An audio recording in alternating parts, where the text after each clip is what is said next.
So in this video, I'm going to talk about when to get out of a trade. You have to know this. It is so important. Watch it. Learn.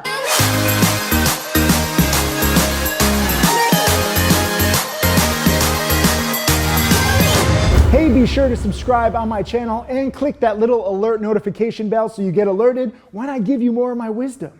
What's up, Tim Sykes, millionaire mentor and trader, here with a very useful lesson. It's not the most fun lesson, but it's actually very useful. All about cutting losses or sometimes taking profits, but when to get out of a trade when something doesn't go well, okay? And there's basically three things that I look at to determine, am I gonna stay in the trade? Am I gonna give it more time? Sometimes I add to my position, but most of the time, if one of these three things goes off, I'm out, okay? And I cut losses quickly. That's rule number one. My top student, I will say, Tim Grittani, who's made $9 million now, starting with just $1,500.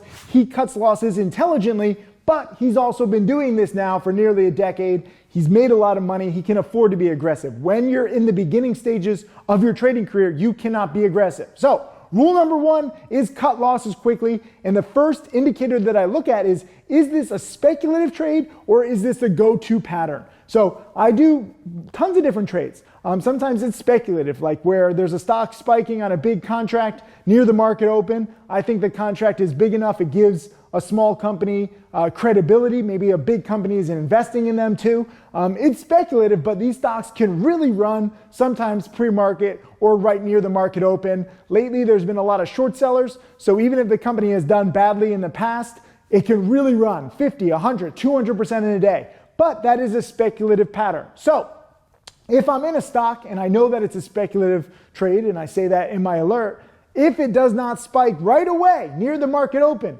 if there's just a wall of sellers, if it doesn't, start really going supernova, if there's not a lot of volume, I just exit, because speculative trades, I'm not going to be aggressive.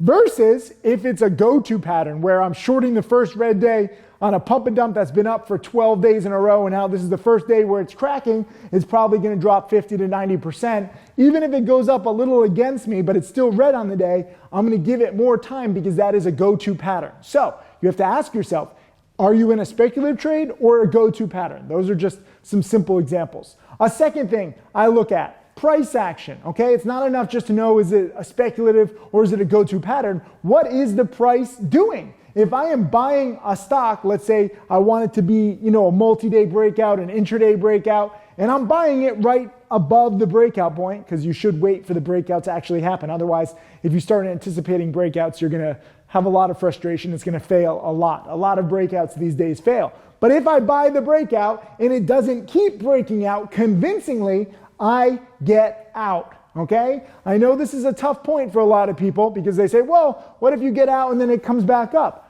I don't care, okay? I can sometimes rebuy it, but if it doesn't break out convincingly, if it's not gonna be like this perfect breakout, I don't want any part of it. If it's choppy, I'm probably gonna screw up later on anyways. So the best trades that I have are ones, especially when I'm long and I'm buying a breakout, whether it's a morning breakout or an afternoon breakout, it performs perfectly. And it doesn't just break out by like 2, 3, 4 cents a share, but it is convincing and it just keeps going. And then that's a good problem to have, because then you're like, well, it broke out. When do I take profits? That's another question for another video. I don't care whether you make 5%, 10%, 50%, okay? You get to choose whether you want to be conservative or aggressive. But I am worried when you're buying a breakout and for whatever reason the stock does not break out past the key level very convincingly.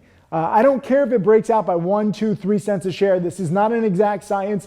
If it is going to be a big winner, it should not have problems at this key level. If it's having problems at a key level, that's probably not a good sign for the future. So if the breakout fails, I want to get out. Similarly, if I'm shorting a stock and I'm looking at a support level, if it does not break below that support level convincingly, I get out too. Short selling is very dangerous, especially in this current market. So if I am shorting, I want it to just panic. I want it to collapse. And I want to have the good problem of thinking about, when should I take profits? Should I make 5, 10, 15, 20, 30% on the way down?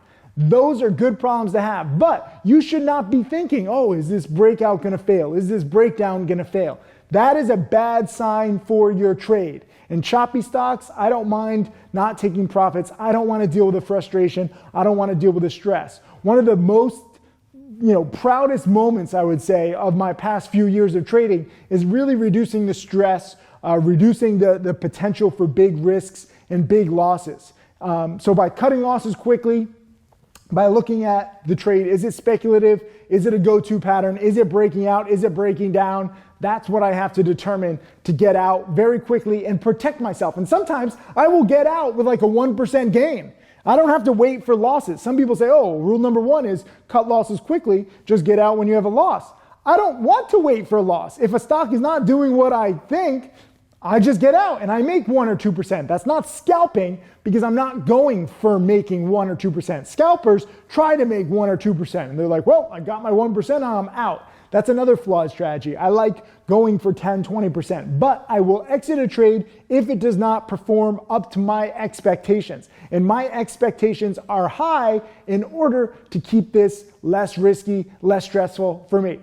And the third indicator that I look at is, what kind of market is it? What sector is this stock in, right? Right now, we don't have a truly hot sector. So I'm very conservative all the time. I'm taking a lot of smaller singles, not going for home runs, but going for singles over and over again because it doesn't really matter what sector. Even though the stock market is at all-time highs while I'm filming this, you don't have really a Bitcoin sector, a weed sector, China. Nothing is really hugely hot. But in a hot sector, I will be more aggressive. So if I'm buying, let's say, a Bitcoin breakout, obviously I want the stock to break out past the key level convincingly, but I'm also going to give it a little more time and I might even take a bigger position. Not all positions are created equal, okay? So if you're in a speculative position, it doesn't matter if you just cut losses quickly, you can also take smaller position sizes. So you can buy, let's say, 1,000 shares on a speculative position versus a go-to pattern, you buy 10,000 shares. You can change that. Trading is not like Vegas where you just double your money or you lose all your money or you put it all on red or put it all on black. You can take partial positions. So I'm going to be more aggressive when there's a hot sector, when there's a hot market, when the breakout is working perfectly. I'm going to be very conservative and cut losses quickly, take smaller positions, be very careful if a stock is not breaking a key level convincingly. So you can judge, and this is what trading is all about. This is why I have a thing called the Sykes sliding scale. It's all about looking at different indicators. I know you want it to just be easy. Some people ask me questions like, what percent should I buy? What percent should I short? What volume should I look at? You have to look at all of that stuff, okay? Any one indicator on its own doesn't matter. My Sykes sliding scale has 7 indicators. I'm going to include a link for a book to the complete penny stock course. It was written by my student Jamil. I wrote the foreword, but he took all of my lessons and he put it into a book that is so useful that goes over this. I know that you don't want to hear this. I know that you want it to just be simple, like buy good companies that are spiking, sell bad companies, but it's not that simple. There are some nuances. The good news is this is not rocket science. Like I said, there's only really 3 indicators that I look for getting out of a stock when it's not performing up to expectations and when to cut losses or even sometimes take quicker gains. But you have to look at multiple indicators. Because if you oversimplify this process like many traders do, you'll probably fall into the group of 90% of traders who lose. I don't want you to do that, okay? This is not rocket science, but this is also not just based on any 1 or 2 indicators. I use a couple indicators, and again, this is not an exact science too, okay? So don't say, oh, Sykes told me to get out here. You have to choose what works for you, okay? It's not even just about the stock itself. It's not even about the sector. It's not even about the market. It's also about your personal schedule. If you're trading part-time and you have like a business meeting coming up in 10 minutes, I don't care if you're in the best stock whatsoever. You should probably get out before the business meeting and not risk it while you're away from your computer. But leave a comment below. Let me know what you think about this.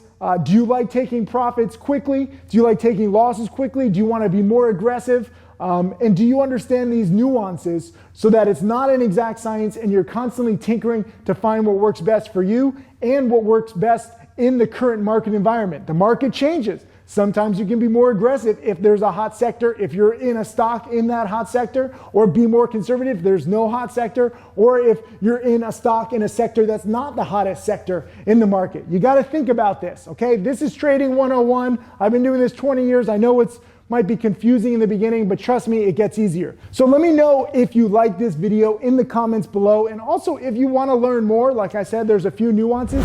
Click the links below, okay? We've got books, we've got software, we've got video guides. I love to teach you this stuff. This is what I do. It's not just about how I trade, it's about how you trade. And I can teach you with my 20 years of experience. So click some links, get started learning, learn to love the process.